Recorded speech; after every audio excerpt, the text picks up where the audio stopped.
जननीं शारदां देवीं रामकृष्णं जगद्गुरुं पादपद्मे तयो श्रुत्वा प्रणमामि मुहुर्मुहुः। नमः श्रीयतिनाथाय विवेकानन्दसूरये सच्चित्सुखस्वरूपाय स्वामिने तापहारिणे कालिन्दी पुल्लकमले माधवेन प्रणारः। ब्रह्मानन्दं नमस्तुभ्यं सद्गुरो लोकनायक। योगानन्द प्रेमानन्दश्चान्ये च पार्षदा। रामकृष्णागतप्राणान् सर्वांस्तान् प्रणमामि।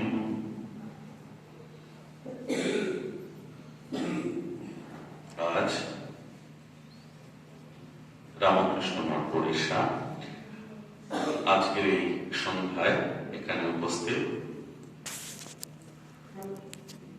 ছিলেন আশ্রম অধ্যক্ষ মহারাজ পূজনীয় স্বামী প্রভাসানন্দজি সহ অপরাপর সমস্ত মহারাজদের প্রণাম জানাচ্ছি। আর ভক্তমণ্ডলী, মাতৃমণ্ডলী, সমস্ত আবাসিক প্রত্যেককে আমার শ্রদ্ধা নমস্কার জানাচ্ছি।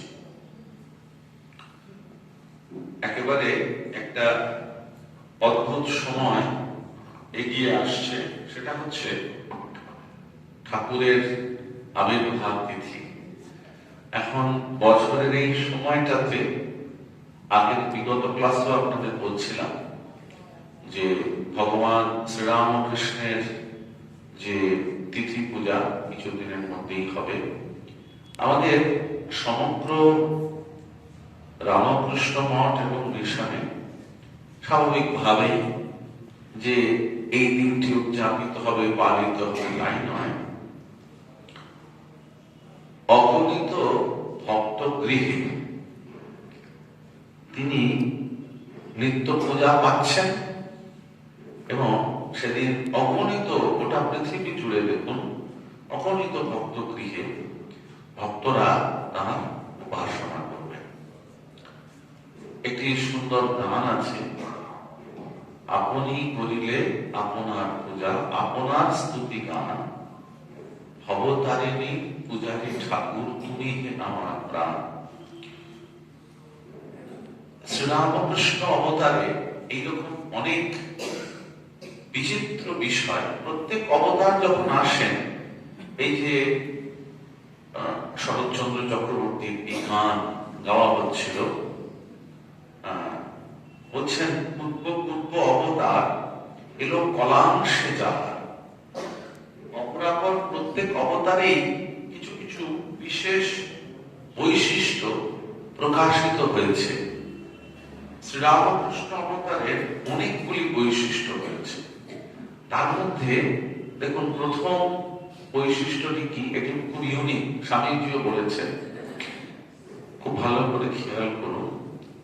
ফটোগ্রাফ, এই একদম যেটাকে ক্যামেরায় তোলা যে ফটোগ্রাফ, আলোকচিত্র, এটা কিন্তু ঠাকুরের ক্ষেত্রে, যেহেতু ঠাকুর অনেকটা সমকালে অপরাপর অবতার ক্রুজ দিচ্ছে, তাই তার একটা ফটোগ্রাফ রয়েছে।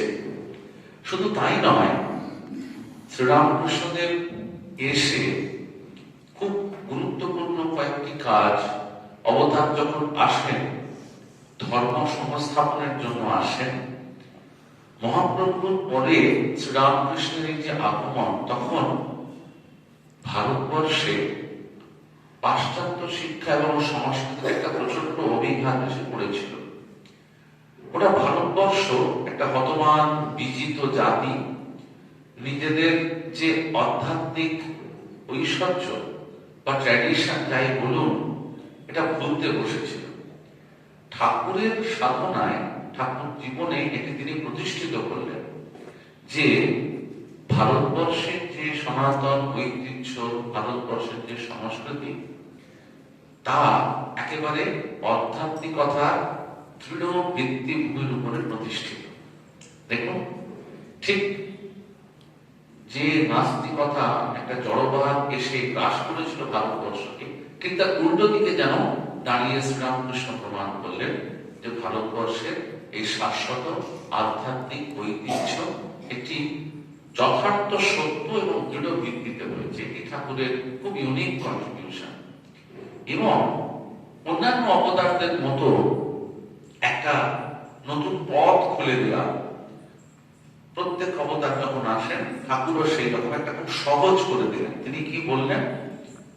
1886 সালের 1 জানুয়ারি তিনি যখন এই আত্মপ্রকাশের অভয় প্রদান ঘটল, শ্রীরামকৃষ্ণদেব তার সমস্ত কাশীপুরে উদ্যান বাটিতে যারা উপস্থিত ছিলেন তাদের উদ্দেশ্যে কথাটি উচ্চারণ করেছিলেন, কোনো সন্দেহ নেই। কিন্তু আমরা নিশ্চিত রূপে জানি এটি একেবারে আবহমান কালের সমস্ত মানুষের জন্য যারা ঠাকুরের কাছে আশ্রয় নেবেন। সেই কথাটি কি ছিল? ঠাকুর বলছেন, তোমাদের চৈতন্য হোক, আশীর্বাদ করি তোমাদের চৈতন্য হোক। এইটি শ্রীরামকৃষ্ণ অবতারের একটি বিশেষ করুণার প্রকাশ। তিনি মানুষের মধ্যে যে শুদ্ধ চৈতন্য বা যে সেই এক প্রত্যক্ষ চৈতন্য আমাদের সবার মধ্যে দিয়ে প্রকাশিত হচ্ছে, অজ্ঞানতা বশত আমরা তাকে অনুভব করতে পারি না। ঠাকুর আশীর্বাদ করে সেই চৈতন্য যেন সম্যকভাবে প্রকাশিত হয়, তার রাস্তাটা খুলে দিলেন। আবার বলছি, মানে উপনিষদের কথা হচ্ছে সেই এক এবং অদ্বিতীয় তত্ত্ব, ঈশ্বর, ব্রহ্ম, আত্মা, তাকে যাই বলুন, দ্য সেম প্রিন্সিপল, খুব সুন্দর ইংরেজিতে যেটাকে যদি বলা যায় ম্যানিফেস্টেশন, তিনি এই সবকিছুর মধ্যে দিয়ে নিজেকে প্রকাশ করেছেন, বিকাশ করেছেন। সেই যে তত্ত্ব সেটি আমাদের সবার মধ্যে রয়েছে, একমেব দ্বিতীয়ম। কিন্তু আমরা বুঝতে পারছি না কেন? তার কারণ আমাদের মধ্যে সংস্কার এবং অজ্ঞানের প্রভাব সূক্ষ্ম শরীরে। শ্রীরামকৃষ্ণের আশীর্বাদে যেন সেই সুপ্ত যে চৈতন্য, যা সুপ্ত নয় কিন্তু আমাদের কাছে অজ্ঞাত, তার রাস্তা খুলে গেল। তাই বলা হয় শ্রীরামকৃষ্ণের আগমনের সঙ্গে সঙ্গে ব্রহ্মকুণ্ডলিনী জাগ্রতা হয়েছেন। একটি সমষ্টি তার আধ্যাত্মিক যে শক্তি সেটি সম্পূর্ণভাবে প্রকাশ করতে, বিকাশ করতে সক্ষম হবে। এবার পথটা আরো সহজ হয়ে যাবে, খুব ইম্পর্টেন্ট। এবং চতুর্থ, পথটা ঠাকুর আশীর্বাদ করলেন তো তাই নয়, আর কিরকম করে তিনি পথটা সহজ করলেন দেখুন। ঠাকুর বলছেন, একেবারে বিড়াল ছানার স্বভাব ঠাকুর আমাদের বিচার করতে বললেন, ঠাকুর শরণাগত হতে বললেন, একেবারে সেই বিড়াল ছানার মতো থাকতে বললেন, সংসারে বললেন পাকাল মাছের মতো থাকতে বললেন, জলে নৌকা ভেসে থাকে সেইভাবে থাকতে, গৃহী ভক্তদের, সন্ন্যাসী ভক্তদের সম্পূর্ণভাবে একদম ত্যাগশুদ্ধ জীবন যাপন করার প্রেরণা দিলেন। আর গৃহী ভক্তদের বললেন, তোমাদের এত বেশ কেল্লার মধ্যে থেকে যুদ্ধ করা। খুব সাহস দিয়ে বললেন সংসারে সাধক থাকুক, কোনো ভয় নেই, কোনো ক্ষতি নেই, কিন্তু সাংসারিকতা প্রবেশ যেন না করতে পারে। কত সহজ বিষয়টা, অথচ খুব কঠিন। শেষ যেটি অবশ্যই বলার কথা সেটি হচ্ছে, ঠাকুর কিন্তু সকলকে তপস্যা বা সাধনা করতে প্রণোদিত করলেন। তিনি বলে গেলেন, এটি তার শিষ্যদের উদ্দেশ্যে বলা, আমাদের উদ্দেশ্যেই বলা যেন। বলছেন, আমি 16 টান করেছি, তোরা 1 টান কর। অর্থাৎ সাধন ভজন এটি আমাদের সাধ্যমতো গুরুকে প্রদত্ত কথা অনুযায়ী যেন আমরা করে যাওয়ার চেষ্টা করি। কখনো তিনি সাধনা থেকে নিবৃত্ত হতে কিন্তু বললেন না।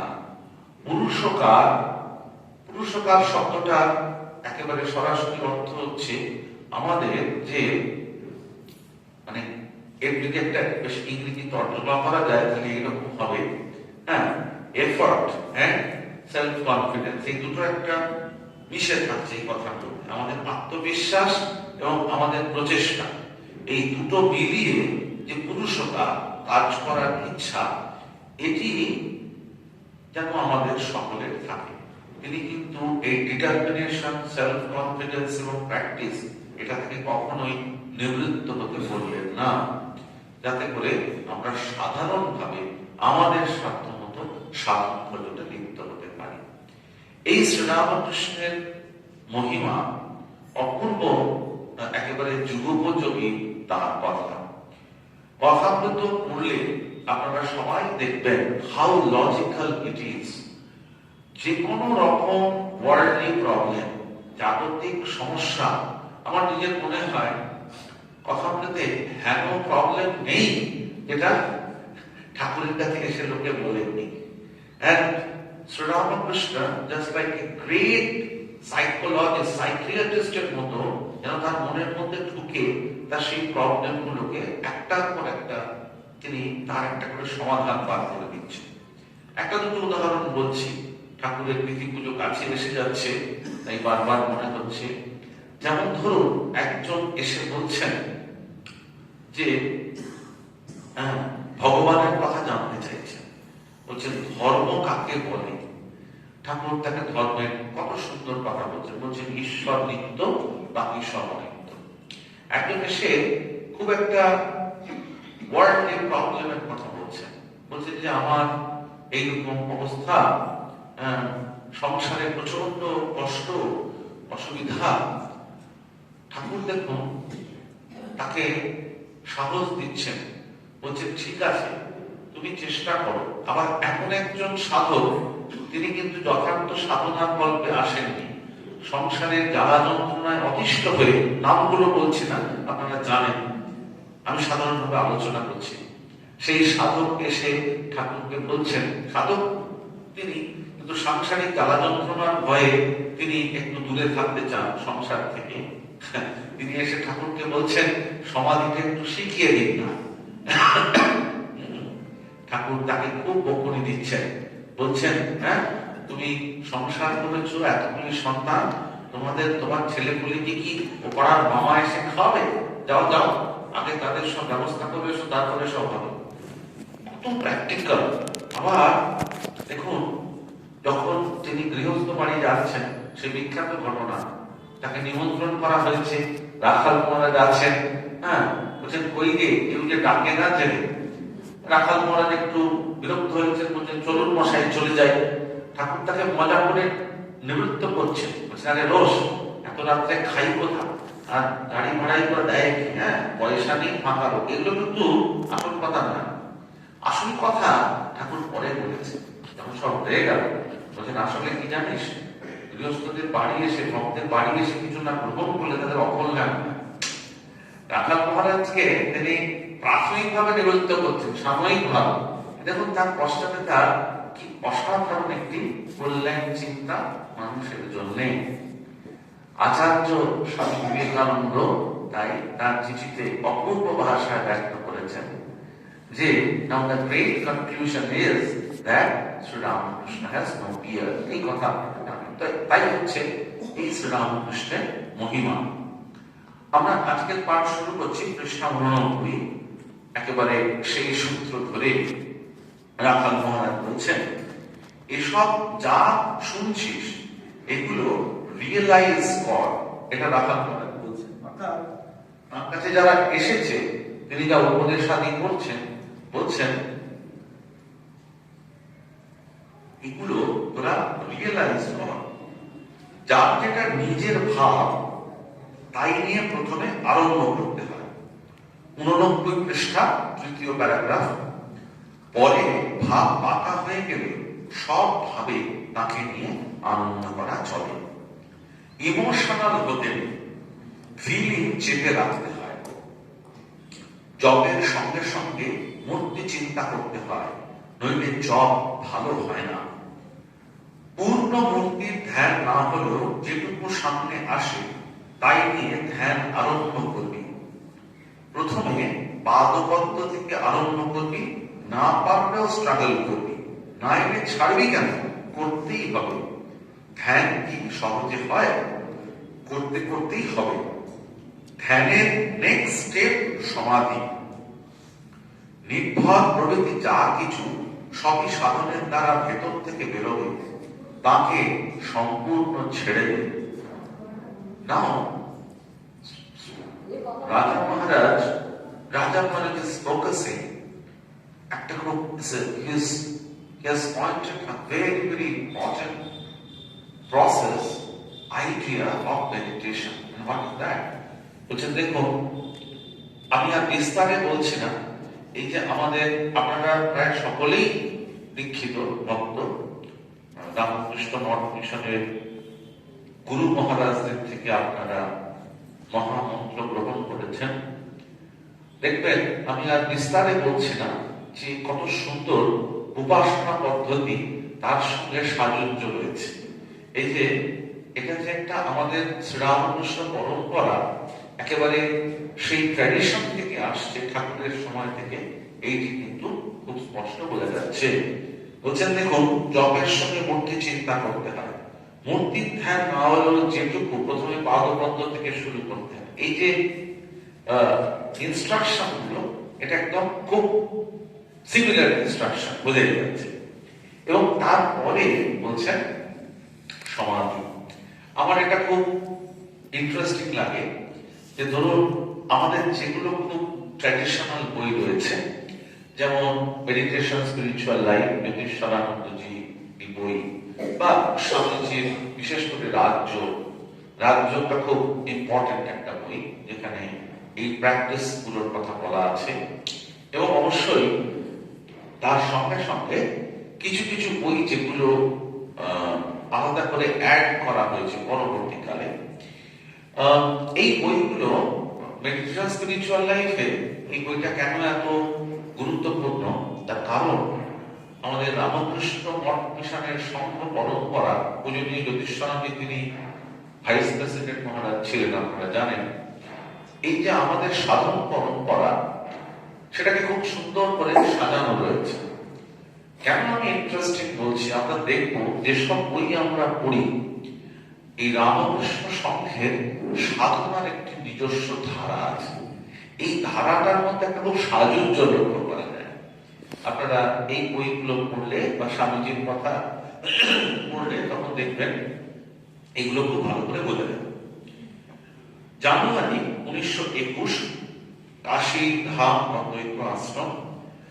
মহারাজকে প্রশ্ন করছেন, আজকে পুরো সাধন নিয়ে আলোচনা মহারাজের। বলছেন মহারাজ, কেউ হৃদয়ে, কেউ মস্তকে ধ্যান করার চেষ্টা করে। আমি কিন্তু বাইরে যেরূপ দেখি, এই আপনাকে যেরকম দেখছি, সেইভাবে ধ্যান করার চেষ্টা করি। কোন ভাবে ধ্যান করা উচিত? মহারাজ বলছেন, দেখ, ওসব উপাসক ভেদে ভিন্ন ভিন্ন রকমের আছে, তবে সাধারণত হৃদয়ে ধ্যান করা ভালো। দেহটা যেন মন্দির, ঠাকুর তাতে প্রতিষ্ঠিত রয়েছেন। ধ্যান করতে করতে মন যখন স্থির হবে, তখন যেখানে ইচ্ছা ইষ্ট দর্শন হবে। পার্শ্বে, হৃদয়ে, পশ্চাতে, বাহিরে সবখানি ধ্যান করা যায়। তা ছেড়ে যেন মন এগুতে চায় না। তারপর জ্যোতির ঘন দর্শন, তখন মন তাতে তন্ময় হয়ে যায়। কখনো কখনো বা দীর্ঘ প্রণবধ্বনি শুনতে শুনতেও মন তন্ময় হয়। দর্শন অনুভূতি রাজ্যে কি ইতি আছে, যত এগেও অনন্ত অনন্ত। অনেকে একটু জটিলতি দেখে ভাবে এই শেষ, তা নয়। যেখানে গিয়ে মনের বিকল্প শেষ হয়, কেউ কেউ বলেন ওইখানেই শেষ, আবার কেউ কেউ বলেন ওইখানেই আরম্ভ। মহারাজকে প্রশ্ন করা হচ্ছে, ইলাবোরেশনের খুব একটা দরকার নেই, কেননা সেলফ এক্সপ্লানেটরি কথাগুলো। মহারাজকে বলা হচ্ছে, সাধারণত দেখা যায় মন খানিকটা এগিয়ে আর এগুতে পারে না, এর কারণ কি? মহারাজ বলছেন, মোটা মনের দুর্বলতা। মনে যতটা ক্যাপাসিটি ততটা নিয়ে আর যেন যেতে পারছে না। সকলের মনের তো এক এক রকম ক্যাপাসিটি, এক রকম ক্যাপাসিটি নয়, মনের ক্যাপাসিটি বাড়াতে হবে। ঠাকুর বলতেন ব্রহ্মচর্য থাকলে মনের শক্তি খুব বেড়ে যায়। সে মন সামান্য কাম ক্রোধে চঞ্চল হয় না, ওসব অতি তুচ্ছ বোধ হয়। ঠিক ঠিক আত্মবিশ্বাস আসে যে ওসব আমাকে কিছু করতে পারবে না। সাধন পথে অনেক বিঘ্ন আছে, তাই পূজা দিতে আসন, মুদ্রা ইত্যাদির ব্যবস্থা। মহারাজকে প্রশ্ন করা হচ্ছে, আপনি আমাদের জনে জনে ডেকে জিজ্ঞাসা করুন তুই কি করিস, তোর কি ডিফিকাল্টি ইত্যাদি। এতে আমাদের খুব উৎসাহ হবে। আপনারা যদি উৎসাহ দেন তবে আমাদের খুব সাহস হয়। মহারাজ উত্তর দিচ্ছেন, ও কি জানো, ওটা সব সময় হয় না। কখন কখন মনের এমন অবস্থা থাকে, মনে হয় যে পায়ে ধরে বলি বাবা এই কর এই কর। আবার কখনো কখনো মনে হয় আমি কি করব, ঠাকুর আছেন, তিনি যেমন করাচ্ছেন তেমনি হচ্ছে। আর তাকেই বা বলি তিনি করো, কারণ তিনি সব। আর বললেই বা লোকে নেবে কেন? তবে কি জানো, সেদিন থেকে যদি প্রেরণা আসে তবে বললে লোকে নেয়। খুব করো, বুঝলে, খুব করো, একটু সময় যেন নষ্ট না হয়। ঠাকুর একটা দিন গেলে মার কাছে কেঁদে কেঁদে বলতেন, মা আরেকটা দিন চলে গেল, এখনো দেখা দিইনি। তোমরা খুব ব্যাকুল হও, খুব তন্ময় হয়ে যাও। এই অংশ যতটুকু পড়লাম, দেখুন এর মধ্যে তিনটে কম্পোনেন্ট রয়েছে। প্রথম বলছেন জ্যোতি দর্শনের কথা। এটা পতঞ্জল যোগসূত্রে বিভূতি পাঠ রয়েছে, আপনারা দেখবেন এইখানে এই জিনিসগুলো খুব সুন্দর করে বলা আছে। অর্থাৎ এটা এক ধরনের সাধন পথে অগ্রসর হওয়ার সাধনার অনুভূতি। সাধন করতে করতে একটা সময় নানান রকম বিভূতি এসে পড়ে। এটি প্রাথমিক অবস্থায় সাধন কিন্তু ইষ্টের উজ্জ্বল মূর্তি দেখে। শ্রী শ্রী রামকৃষ্ণ লীলা প্রসঙ্গ যে বই আছে, সেইখানে শারদানন্দজি এই সাকার থেকে নিরাকার এই সাধনার যে পদ্ধতি সেটি নিয়ে চমৎকার আলোচনা করেছেন, আপনারা দেখবেন। মহারাজ ঠিক এইরকম একই কথা বলেছেন যে ধীরে ধীরে প্রথমে ইষ্টমূর্তি স্পষ্ট হয়, তারপর সেই ইষ্টমূর্তি একবারে চিন্ময় হয়ে ওঠে। এবং যারা সাকার উপাসনা করেন তারা এই অবস্থাতেই এই আনন্দে মগ্ন থাকতে চান। ঠাকুর যেমন বলছেন যে সাধনা করতে করতে একটি প্রেমের চক্ষু হয়, একটি প্রেমের কর্ণ হয়, সেই চোখ এবং কানে তাকে দেখা যায়, তার কথা শোনা যায়। তো শরৎ মহারাজ এই জায়গাটা বলছেন। দ্বিতীয় অংশে খুব গুরুত্বপূর্ণ, যেটা প্রায় আমাদের সবারই হয়, বলছে কিছু দূর হলো মানে we feel very callous, indifferent, dejected, আমার দ্বারা হবে না, আর ভালো লাগছে না, পারছি না। এইখানটাও মহারাজ খুব সুন্দর করে পয়েন্টটা করছেন। বলছেন this is normal, very simple weakness in mind. মন আমাদের বহু সময় দুর্বল হয়ে পড়ে। এই অভিজ্ঞতা সাধন মাত্রেরই হয়। দেখবেন যেদিন খুব পরিশ্রম হলো, প্রচন্ড মানে খুব হার্ড ওয়ার্ক, আমি তো নিজে মাঝে মাঝে বোধ করি, যেদিন হয়তো প্রচন্ড একটা শারীরিক মানসিক পরিশ্রম হয়েছে, সেদিন আপনি এসে একটু জবে বসুন, দেখবেন আর আপনি জব করতে পারছেন না। আপনি সোজা হয়ে বসতে কষ্ট হচ্ছে, বা প্রচন্ড ব্রেনটা টায়ার্ড আছে, উইক আছে, সেই দিনকে আপনি আর ফোকাস করতে পারছেন। আমাদের শরীর এবং মনের বিভিন্ন দুর্বলতা, এটা খুব স্বাভাবিক। এবং অনেক সময় হয়, শ্রীরামকৃষ্ণ এরকম বলেছেন, রাজা মহারাজ, মহাপুরুষ মহারাজ, অনেক সাধক এসে বলছেন এক সময় সাধন ভজন করতে আর ভালো লাগে না, তখন এরকম মহাপুরুষ কোন রাজামণির কথায় পাবেন অনেক কিছু বলছেন। ওটা হচ্ছে জোয়ার ভাটার মতো। সমুদ্রে যেমন নদীতে জোয়ার ভাটা আছে, আমাদের মানুষের মনেরও এরকম অবস্থা আছে। মানে এটা হচ্ছে মনের খুব স্বাভাবিক প্রবৃত্তি। তাই উইকনেস অফ মাইন্ড এইটা খুব গুরুত্বপূর্ণ। আগে আপনাদের সাথে আলোচনা করেছি, কখনো কখনো আমাদের নিজেদেরই মন আমাদের সঙ্গে ট্রিক শুরু করে, ফাঁকি দেওয়া শুরু করে। ওই জন্য বলেছেন উদ্ধারে আত্মনা আত্মানম না আত্মানম অবসাদয়ে আত্মৈব হি আত্মনো বন্ধু আত্মৈব রিপু আত্মনঃ। এটি সুন্দর কথা। হ্যাঁ, কখনো কখনো many times our mind tries to play tricks। হ্যাঁ, এই নিজের মনের একটা জায়গা, একটা খুব সুন্দর জায়গা মনে পড়ছে। ভগবান বুদ্ধ, আপনারা বুদ্ধদেবের জীবনী যদি পড়েন, সেখানে দেখবেন বুদ্ধদেবের প্রামাণ্য জীবনের মধ্যে অবশ্যই অশ্বঘোষের প্রখ্যাত বৌদ্ধ দার্শনিক অশ্বঘোষের বুদ্ধচরিত, এছাড়াও আধুনিক কালে বহু মানুষ ভগবান বুদ্ধের জীবনী রচনা করেছেন। সাম্প্রতিক আমি দুটো একটা বই পড়লাম, সাম্প্রতিক মানে বছর কয়েক আগে থেকে পড়েছি কয়েকটি বই।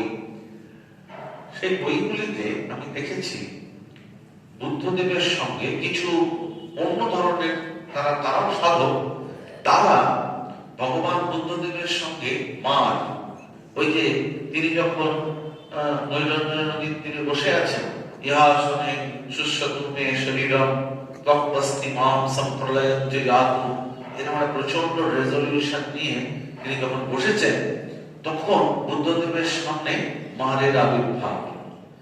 এই মারের সঙ্গে বুদ্ধদেবের একটা দীর্ঘদিনের স্ট্রাগল হয়েছে, লড়াই হয়েছে। তো এই অংশটা নিয়ে কিছু একজন দুজন আধুনিক জীবনীকার তারা বুদ্ধের এই জায়গাতে আলোকপাত করেছেন। বিভিন্ন বৌদ্ধ যে গ্রন্থগুলিতে এর উল্লেখ আছে। এই যে স্ট্রাগল বলছেন, মার আসলে বাইরে থেকে কিছু ছিল না, মানে এটা আধুনিক যারা অনেকেই বলেছেন, আমিও বলেছেন, মার আসলে বাইরের কেউ নয়, মার তার ভেতরেই ছিল, এটি একটি সংস্কার। And how he struggled, a person with firm resolution to realize God, how he struggled with his own samskara, own impression, and finally won the battle. এটা হচ্ছে খুব গুরুত্বপূর্ণ একটা জায়গা। এটা অনেকে আলোকপাত করেছেন। মা তার ভেতর থেকেই বেরিয়ে এসেছে। ঠাকুর দেখুন, ঠাকুরের কথাতে এরকম রয়েছে, কি করে আমাদের নিজেদের সঙ্গে স্ট্রাগল হয়। বলছেন, একবার দেখলাম এক থালা সন্দেশ, হ্যাঁ, ইত্যাদি ইত্যাদি। তারপরে বলছেন বিচার করতে লাগলো, হ্যাঁ, কি হবে এইগুলি। তার মানে মা আমাকে সাধনার পথ থেকে বিচলিত করে, প্রলুব্ধ করে আমাকে ডেভিয়েট করতে এসেছে, বুঝতে পারছেন? এই যে ভেতর পরীক্ষা করছেন আর কি মা। তা আমাদেরও জীবনে এই স্ট্রাগল গুলো খুব হয়। আমাদের মনের যে সংস্কার, প্রবৃত্তি, দুর্বলতা, এগুলি আমাদেরকে এসে সাধন পথে বাধা দান করে, বিচলিত করে। এইখানে তাই বলছেন যে সেলফ কনফিডেন্স, এই অংশে অত্যন্ত গুরুত্বপূর্ণ একটা কথা ব্রহ্মচর্য বা সেলিবেসি। সেলিবেসি নিয়ে অনেক বই রয়েছে, আপনাদের আগেও বলেছি। এই মেডিটেশন স্পিরিচুয়াল লাইফে এই ব্রহ্মচর্য, সেলিবেসির উপর, সেলফ কনফিডেন্সের উপরে আলাদা করে একটা চ্যাপ্টার রয়েছে। ব্রহ্মচর্য বলে একটা আলাদা অধ্যায় রয়েছে। মহারাজ সেখানে দিচ্ছেন কনফিডেন্স, মহারাজ সেখানে দিচ্ছেন অনলি ফর সেলিবেটস বলে ওইখানে একটা ব্র্যাকেট দিয়ে মহারাজ লিখেছেন। তো তা নয়, যে কেউ করতে পারেন, আমাদের ক্ষেত্রে কোনো বাধা নেই, কোনো বাধা নেই, করতেই পারেন সবাই। ওইখানে পরিষ্কার বলা আছে হাউ ব্রহ্মচর্য self confidence helps in the progress of our spiritual life. কিভাবে করতে পারে, একবারে দুই চার করে আজকের মেডিকেল সায়েন্সের সঙ্গে ওইভাবে বেরোনো যাবে না, কিন্তু কায়িক মানসিক ব্রহ্মচর্য সেটা খুব গুরুত্বপূর্ণ। আমি যখন আমার সংঘের জীবনের প্রথম অবস্থায় ছিলাম, তখন আপনারা জানেন আমি মাদ্রাজে ছিলাম। তো এইখানে আমাদের বেশ কয়েকজন সিনিয়র মহারাজ ছিলেন, তারা আমাকে খুব মন দিয়ে এই বইটি পড়তে বলেছিলেন। বলছেন যে আমার সেই প্রথম জীবনে, আগে বইটা দেখেছিলাম কিন্তু অত ভালো করে পড়ি, তো খুব ডিপলি বইটা স্টাডি করতে বলেছিলেন। এবং সত্যি আপনারা পড়ে দেখবেন একটি অসাধারণ বই। হাউ টু সিক গড বলে এর আরেকটা ভার্সন পরে বেরোলো, আমি তখন চেন্নাই থাকতে থাকতেই বেরোলো। এটা হচ্ছে তার সেকেন্ড ভার্সন, মানে মেডিটেশন স্পিরিচুয়াল লাইফ, তারপরে হাউ টু সিক গড বলে, ওটা অসাধারণ। মানে ওর আরো কিছু ভেরি ইনস্ট্রুমেন্টাল রোল। এখন শরীর নেই পূজনীয় সুরেশানন্দজি, উনি দীর্ঘদিন মাইস্কুলে ছিলেন। সুরেশানন্দ এরা খুব দে ওয়ার ভেরি ইনস্ট্রুমেন্টাল। হর্ষানন্দজি, আমার নিজের অত্যন্ত সৌভাগ্য হয়েছিল, পূজনীয় হর্ষানন্দ যিনি ব্যাঙ্গালোরে ছিলেন, উনি জ্যোতিষানন্দের সঙ্গে ছিলেন। তাদের কথা শোনার, এই বইটা যখন তৈরি হচ্ছে, এই বইটি যখন প্রিপারেশন চলছে, পেজ চলছে, তখন খুব গুরুত্বপূর্ণ ব্যাপার। আর তো ওনার কাছে শুনেছিলাম একটা কথা মনে পড়ছে, হর্ষানন্দজি আমাকে বলেছিলেন যে whenever Yatishwaranandaji sometime or other, if he starts talking about Raja Maharaj, Brahmanandajiর সম্বন্ধে বলতে শুরু করলে উনি আর থামতেন। It was very difficult to stop. Once he started talking about Raja Maharaj, he used to go to a different mood, and sometimes he used to stop and with a deep voice utter Maharaj. So এটা মনে মনে যেন তিনি তার কাছে পৌঁছে যেতেন। আমার এখনো মনে পড়ছে, হর্ষানন্দজির ঘরে আমি বসেছিলাম, মহারাজ, আমরা তখন কয়েকজন গিয়েছি ব্যাঙ্গালোরে, মহারাজের কাছে যেতাম। তো হর্ষানন্দজি চলে গেছেন, মানে আমাদের রামকৃষ্ণ মঠ মিশনে একজন বহু মানিক সন্ন্যাসী, দক্ষিণ ভারতে বহু বছর ছিলেন। ওনার অসাধারণ কাজ, মানে বিরাট পণ্ডিত একজন মানুষ, দুর্দান্ত কাজ করেছেন। যাই হোক, তো এই হচ্ছে কথা। তাই ব্রহ্মচর্য এর উপরে তুরীয়ানন্দজির লেখা আছে, বেশ কিছু আলোচনা আছে, আপনারা দেখবেন। বিশেষ করে স্বামী শিষ্য সংবাদে স্বামীজিও এই জায়গাটার উপরে খুব আলোকপাত করেছেন। ওই যখন এনসাইক্লোপিডিয়া ব্রিটানিকার গল্প হচ্ছিল, সেখানে শরৎচন্দ্র চক্রবর্তী বলছেন দেখলি, ঠিক ব্রহ্মচর্য পালন করলে মেধানারী ভুলে যায়, শ্রুতিধর হওয়া যায়। এই জায়গাটা মনের শক্তি বাড়ে, এবং যেটা সবচেয়ে গুরুত্বপূর্ণ, সাধকরা বলছেন ব্রহ্মচর্য হলে মনের ধারণা শক্তি বাড়ে, সূক্ষ্ম বিষয় ধারণা শক্তি বেড়ে যায়। লাস্ট যতটুকু আলোচনা করলাম, এইখানে বলছেন যে একজন নভেস, বোঝাই যাচ্ছে ইয়াং নভেস, উনি রিকোয়েস্ট করছেন যে why don't you inspire us over and again? রাজা মহারাজ তার উত্তর দিচ্ছেন যে তোমরা করো, ডু ইট, কিছু করো ইত্যাদি। অর্থাৎ সাধন ভজন করার জন্য তিনি নবীন ব্রহ্মচারী বা সন্ন্যাসীদের খুব উৎসাহ দিচ্ছেন। পরের প্রশ্ন, এটা আরো সাংঘাতিক একটা কোয়েশ্চেন। দেখুন, it's a very deep question and very basic question too in spiritual life. বলছেন মহারাজ, কৃপা কি কন্ডিশনাল, কারণ সাপেক্ষ? তো বলছেন হাওয়া তো বইছে, যে পাল তুলে দেবে সে পাবে। এখানে দেখা যাচ্ছে শরৎ মহারাজ বলছেন হাওয়া তো বইছে, যে পাল তুলবে সে পাবে। এটা ঠাকুরের কথা। বলছেন কৃপা বাতাস তো বইছে, তুই পাল তুলে দে না। মহারাজ বলছেন, ঠাকুর বলতেন গরম থামাবার জন্য পাখা করে, কিন্তু যেই হাওয়া আপনি বইতে থাকে তখন পাখা বন্ধ করে দেয়। অর্থাৎ ইনিশিয়ালি আমাদের চেষ্টা করে যাওয়া, তারপর ইট উইল বিকাম নরমাল। শ্রীরামকৃষ্ণের খুব সুন্দর উদাহরণ আছে, সেই খানদানি চাষির কথা ঠাকুর বলছেন, খেয়াল করে দেখুন। বলছেন খানদানি চাষা, দেশে প্রচন্ড খরা, জল নেই, তো সেই চাষি রোগ করে বলছে আজকে জল আনবই একেবারে। হ্যাঁ, একেবারে রেগে তার স্ত্রী তাকে এসে বলছে বেলা হয়ে গেল, চলো। মেয়ে এলো, তাকে তেড়ে গেল। হ্যাঁ, তার স্ত্রী বলছে দেরি হয়ে যাচ্ছে, চলো খাবার ঠান্ডা হয়ে যাচ্ছে, তাকেও তেড়ে গেল যে আজকে একবারে করবোই বলে।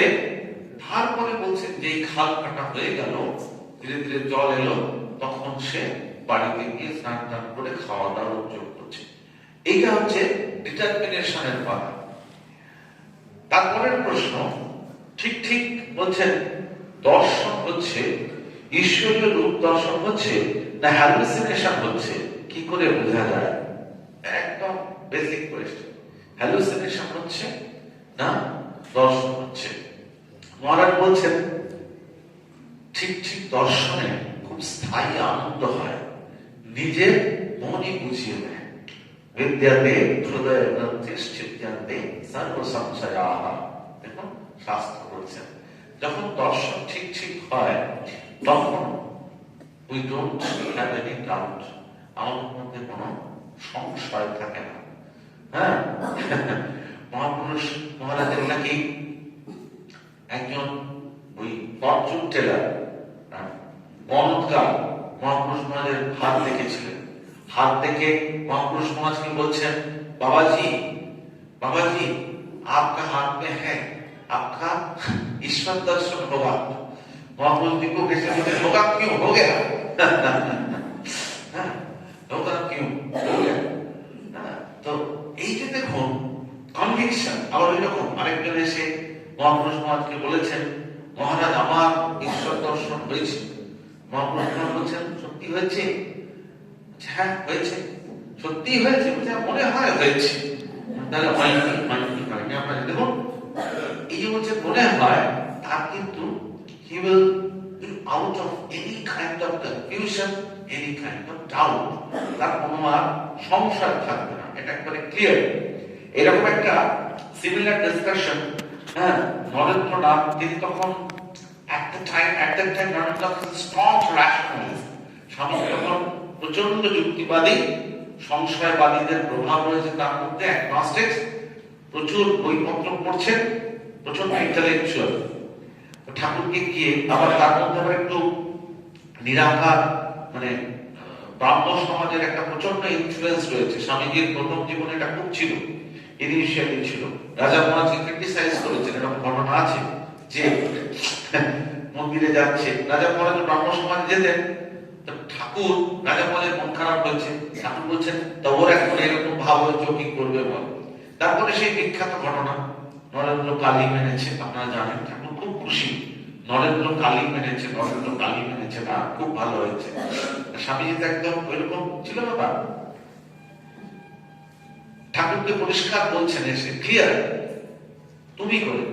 তুমি ওইসব রূপ দেখো, ওইসব তোমার মনের ভুল, ক্লিয়ার, তুমি ওইসব রূপ দেখো তোমার মনের ভুল। ঠাকুর বলছেন কথা কয় যে, দেখুন আলোচনা আছে, নরেন্দ্র বলছেন অমন হয়, পেট গরম, মাথা খেয়াল, এইসব। ঠাকুর এত সরল, তিনি চলে গেলেন, গিয়ে মাকে জিজ্ঞাসা করছেন যে আমি তবে কি মা ফাঁকি দিলে? হ্যাঁ যাই গিয়ে বলি। তারপর আবার মায়ের কাছে আশ্বস্ত হয়ে ফিরে এলেন যে যা তুই আমার অবিশ্বাস করে দিচ্ছি। এই যে দেখুন খুব একটা কমন ব্যাপার। Is it hallucination? আমি যা দেখছি এটা কি সত্যি? এখানে নরেন্দ্রনাথকে দোষ দেয়া যায় না। কেন? নরেন্দ্রনাথের শ্বাস খুব ডিরেক্ট। ঠাকুর তো এমনি বলেননি ও খাম খোলা তলোয়ার। স্বামীজি ওয়াজ ভেরি ডিরেক্ট, তার মধ্যে ওরকম ছলচাতুরির ব্যাপারই ছিল না। স্বামীজি যা বলতেন খুব ক্লিয়ার কাট, একেবারে ক্লিয়ার ব্যাপার। আর ভয় টয় বলে কিচ্ছু ছিল না, ভয় বলে কোনো ব্যাপার না। এই যে মানে নিজেও একবার বলছেন আমি ছোটবেলায় খুব ডান পিটেছিলাম, ভয়ের কোনো ব্যাপার না। একটা ছোট্ট মজার ঘটনা মনে পড়ছে, স্বামীজি তখন আমেরিকা যাচ্ছেন, মাত্র 30 বছর বয়স। তো আপনারা জানেন ওই পেনিনসুলার পিএনএ কোম্পানির জাহাজে উঠেছিলেন। তো জাহাজ প্রথমে কলম্বোতে থামলো, তারপরে সিঙ্গাপুর, তারপরে হচ্ছে এরকম যাচ্ছে চায়না, জাপান, এরকম হয়ে আবার তিনি ইয়াকোহামাতে জাহাজ চেঞ্জ করলেন, প্যাসিফিকের জাহাজ ধরে পৌঁছচ্ছেন। তো চায়নাতে নেমেছেন স্বামীজি, চীনে, তো হংকং, পেনাং বিভিন্ন জায়গায় যাচ্ছেন। তো হঠাৎ করে তার মনে হলো স্বামীজি যে এখানে তো প্রচুর বুদ্ধিস্ট প্যাগোডা দেখছি, আচ্ছা একটা মানে I want to C a typical Chinese temple, একটা টিপিক্যাল চীনা মন্দির আমি দেখব। এবার স্বামীজির সঙ্গে একজন জার্মান ছিলেন, জার্মান ওই জাহাজে, আর একজন প্রবাসী ছিলেন, তাকে নিয়ে স্বামীজি বেরিয়েছে। তো সে বলছে যে দেখুন, স্বামীর জীবনীতে আছে এই গল্পটা, গল্প মানে ঘটনা। বলছে দেখুন এই চাইনিজ লোকজন এরা খুব অর্থোডক্স, এরা কিন্তু মানে হোয়াইট স্কিন যারা আমেরিকান বা ইউরোপিয়ানদের তো মন্দিরে ঢুকতে দেবেই না, বহিরাগত কাউকে ঢুকতে দেয়, মেরে খুন করে ফেলবে আপনার। তো স্বামীজি বলছে দেখি খুন করে ফেলে কিনা, আমাকে চলো দেখি। বলে ওরকম একটা চাইনিজ টেম্পলের কাছে, প্যাগোডার কাছে গেছেন। তো দেখছে, ঢুকতে গিয়ে দেখছেন প্রায় 8-10টা প্রচন্ড মানে একবারে সন্ধ্যামান্তা লোক, তারা লাঠি নিয়ে তেড়ে আসছে। সেই দেখে স্বামীজির সঙ্গে যে দোভাষী ছিল, সে লম্বা দৌড়, আর যে জার্মান ভদ্রলোক ছিলেন তিনি হওয়া ছুটে পালিয়েছে। আপনি পালিয়ে যাবেন? স্বামীজি দাঁড়িয়ে আছেন চুপচাপ। দোভাষীকে বলছেন, আচ্ছা তুমি বলো তো, এই যে তোমাদের এখানে এই সাধু সন্ত যোগী এই শব্দটা কি বলে? যোগী শব্দটা চাইনিজ ট্রান্সলেশন বলো। তো সেই দোভাষী অনেক দূর থেকে দাঁড়িয়ে দেখছে, বলছে বলে দিয়েছে। বলছে সেই লোকগুলো এসে স্বামীজিকে প্রায় মারবে।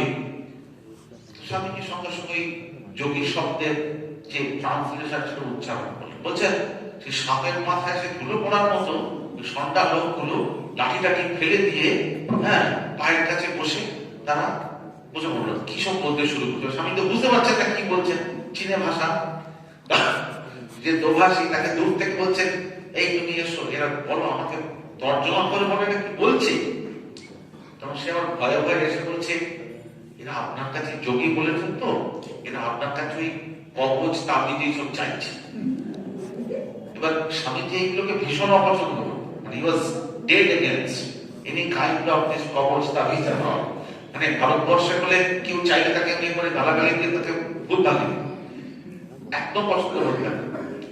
তো এবার ওই অবস্থায় তখন তিনি খুব খানিকটা হাসলেন, হেসে বললেন, কবচ তাবিজ আমার কাছে কি করে দেখবো বলে পকেট থেকে একটা আলখাল্লা ছিল, পকেট থেকে একটা কাগজ বের করে কাগজগুলোকে একটু ছিঁড়ে সেটা পেন দিয়ে ওম লিখে কাগজগুলো ফুল করে তাদের দিন। তারা খুব খুশি, এবারে বলে দাও।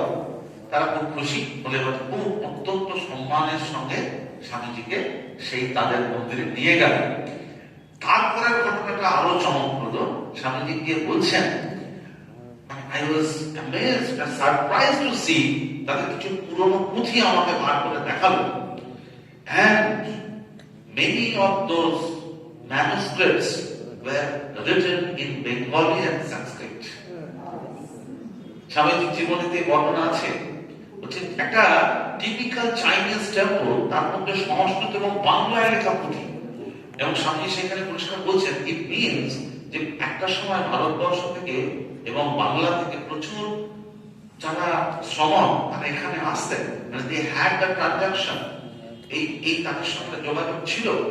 আপনাদের গত ক্লাসে আমার মনে পড়ছে ওই উইলিয়াম সাহেবের কথা বলেছিলাম, উইলিয়াম ড্যালরম্বল সাহেবের কথা। এরকম বেশ কিছু বই এখন আসছে, লেখা হচ্ছে নতুন করে। ভারতবর্ষের যে ইন্ডোসেন্ট্রিক যে ব্যাপারটা, ভারতবর্ষের যে শিক্ষা, ভারতবর্ষের যে সংস্কৃতি, এটা কিন্তু একটা সময় মানে যীশু খ্রিস্টের জন্মের 3000-2000 বছর আগে থেকেই গোটা পৃথিবীকে প্রভাবিত করতে শুরু করেছিল। এবং সেটা একদম পিনাকেলে এসে পৌঁছয় যখন এই যীশু খ্রিস্টের জন্মের আগে মৌর্য ডাইনাস্টি, ষোড়শ মহাজনপদের ঠিক পরে মৌর্য ডাইনাস্টি যবে থেকে শুরু হলো, মৌর্য ডাইনাস্টি, গুপ্ত ডাইনাস্টি, এই সময় একবারে রিচ দ্য পিনাকল। তো স্বামীজির এর থেকে এটা পরিষ্কার প্রমাণিত। স্বামীজি বলছেন যে আমি অবাক হয়ে দেখলাম সেখানে বাংলা এবং সংস্কৃত লেখা পুঁথি, and he was very happy. এবং তিনি ওইখানে সবকিছু দেখছেন, চায়নাতে গিয়ে দেখছেন ওখানকার মানে স্টাইল, মন্দির কিরকম ভাবে তৈরি হয়েছে, দুর্দান্ত। ওই পরিব্রাজক আপনারা পড়বেন, পরিব্রাজক দেখা পড়লেই ভালো লাগবে আপনাদের পড়তে। ক্যান্টনে গেছেন, এখন ক্যান্টন কি বড় শহর, তখন স্বামীজি কিন্তু ক্যান্টনে গিয়ে খুব রেগে গেছে, বলছেন এই পৃথিবীর মধ্যে একটা আবর্জনাপূর্ণ শহর, খুব সরু জায়গা। কিন্তু মালয়েশিয়ার স্বামীজি খুব ভূয়সী প্রশংসা করেছেন, মানে স্বামীজির এই যাত্রার কথা, ইউরোপের যাত্রার কথা। ওই চায়নাতে গিয়ে, হংকং এ গিয়ে স্বামীজি এত ভালো লেগেছে, তার সেই আগুন ছড়ানো চিঠি, তার দক্ষিণী ভক্তদের, বাংলাদেশী শিষ্যদের সেই সব চিঠি, তোমরা কি করছো, সারা জীবন কেবল বাজে বকছো, ইত্যাদি ইত্যাদি, বেরিয়ে দেখো সব জাত কেমন উন্নতির দিকে চলেছে, ইত্যাদি। রিমুভ দ্য প্রিসক্রাইব, এই যে স্বামীজির সব ফায়ারিং লেটার, এই চায়নার পর থেকে লেখা। লাস্ট, আজকে সময় প্রায় শেষ, আমি এই চ্যাপ্টার শেষ করে এই দেখলাম। বলছেন প্রশ্ন, মহারাজ মুদ্রা ইত্যাদি এসবের দরকার কি? মুদ্রা, মুদ্রা মানে এই সব পূজার যে মুদ্রা, বলছেন নানা রকমের ইনফ্লুয়েন্স আছে। কখন কখন দেখবে এই বেশ মন আছে, মনে হয় এখন ধ্যান করলে বেশ ধ্যান হবে, কিন্তু বসতেই হয়তো 5 মিনিটের মধ্যে নানা দুশ্চিন্তা এসে মন খারাপ করে দেবে। এই আমারই এক সময় একটা মলিন ভাব এসেছিল, ঠাকুর আমাকে দূর থেকে দেখেই বুঝতে পেরেছিলেন, বললেন তোর ভেতরে একটা মলিনতা এসেছে দেখছি। এই বলে মাথায় হাত দিয়ে কি বিড়বিড় করে বললেন, অমনি 5 মিনিটের মধ্যেই কুভাব কেটে গেল। মন উঁচুতে উঠলে সব ইনফ্লুয়েন্সার সেখানে যেতে পারে না। মন আমাদের, ঠাকুর বলতেন মন ভক্ত করি, এই মনের স্বভাবটা খুব অদ্ভুত। তাই বলছেন সব ভাব নিয়ে থাকা, inculcate goodness in mind. Shri মাকে একজন জিজ্ঞাসা করেছিল যে মা তো আরো সহজ করে দিলেন, ঠাকুরের কথা বললেন, তার কথা না বললে ঠিক হয় না, মা তো আরো সহজ করে দিলেন। মা বলছেন ওগুলো সংস্কারের প্রভাবে হয়, কলিতে মনের দোষ দোষ না। মায়ের কাছে অনেক মানে ফ্রিডম আছে এই জায়গায়, তবে ওই বলছেন তার কাছে সদা সর্বদা প্রার্থনা করতে হয়। বলছেন ওগুলো তো সংস্কারের প্রভাবে হয়, ইন্দ্রিয়ের প্রভাবে হয়।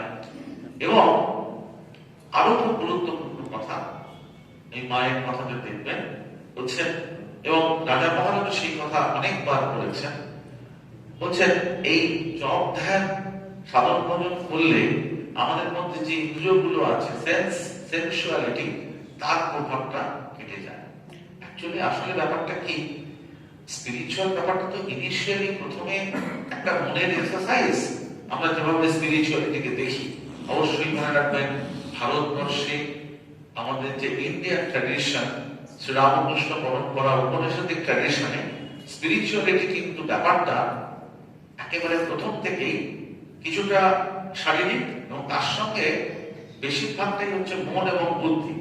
কিন্তু পৃথিবীর সমস্ত ট্র্যাডিশন স্পিরিচুয়ালিটি কিন্তু এইভাবে দেখে না। In exact what term we understand spirituality, একেবারে একদম প্রাইমারিলি, কেন এটা আসছে ঠাকুরের কাছ থেকে, তো উপনিষদিক ট্র্যাডিশন। আমাদের স্পিরিচুয়ালিটির প্রথম কথাই হচ্ছে কন্টিনেন্স, ডিসিপ্লিন। মনে রাখবেন, আমি এইসব কথা এখানে আলোচনা করব না। পৃথিবীর যে অন্যান্য সম্প্রদায় আছে, ধর্ম সম্প্রদায়, হিন্দুদের মধ্যেও আছে, they don't consider spirituality exactly what we understand. ওই জন্য একজন মহারাজ, তিনি খুব দূরদর্শী মানুষ, তিনি বলেছিলেন যে আমাদের পরম্পরার বৈশিষ্ট্য হচ্ছে পিউরিটি। আমাদের স্পিরিচুয়ালিটির ধারণা প্রথমেই আসছে mental, physical and thought level, practice level spirituality. এটা মানে পিউরিটি, আমাদের স্পিরিচুয়ালিটির ভিত্তিটা হচ্ছে পিউরিটি। পৃথিবীর সব ট্র্যাডিশনে কিন্তু এটা একেবারে নয়, মনে রাখবেন। আর বেশি বলবো না, ক্রিটিসাইজ করা হয়ে যাবে, আমি ক্রিটিসিজমের মধ্যে নেই, বাট ইটস আ ফ্যাক্ট। স্বামীজির কিছু লেখা আছে, বিশেষ করে এই পরিব্রাজক প্রাচ্য পাশ্চাত্যে দেখবেন, তাহলে আপনাদের ধারণা ক্লিয়ার হবে। স্বামীজির কথা পড়লে ভালো লাগবে। হ্যাঁ, সেই স্বামী যখন সেকেন্ড টাইম ওয়েস্টে যাচ্ছেন, একজন প্রিস্টকে দেখছেন, বোগেশ বলে তার বর্ণনা দিয়েছেন, আপনারা সেই জায়গাটা পড়ে দেখবেন। যাই হোক, আমি আর বেশি কিছু বলবো না। স্বামীজি খুব মজা করে তার বর্ণনা দিয়েছেন। সেই প্রিস্ট একজন যোগেশ এবং তার ওয়াইফ, তারা জাহাজে করে যাচ্ছেন। তিনি একজন খ্রিস্টান পাদ্রী, তিনি তার কথা বলে উদাহরণ দিচ্ছেন। শেষ এই প্রশ্নের এই জায়গাটা আজকে হচ্ছে, শুধু ধ্যান জপ নিয়ে থাকা বড় কঠিন নয় কি? মহারাজ উত্তর দিচ্ছেন, দু একবার পারলে না বলে ছেড়ে দেবে কেন? বারবার চেষ্টা করতে হয়, অভ্যেস করতে করতে সহজ হয়ে যায়, এই আর কি। ওম শান্তি শান্তি শান্তি। হরি ওম তৎসৎ। শ্রীরাম কৃষ্ণার্পণমস্তু।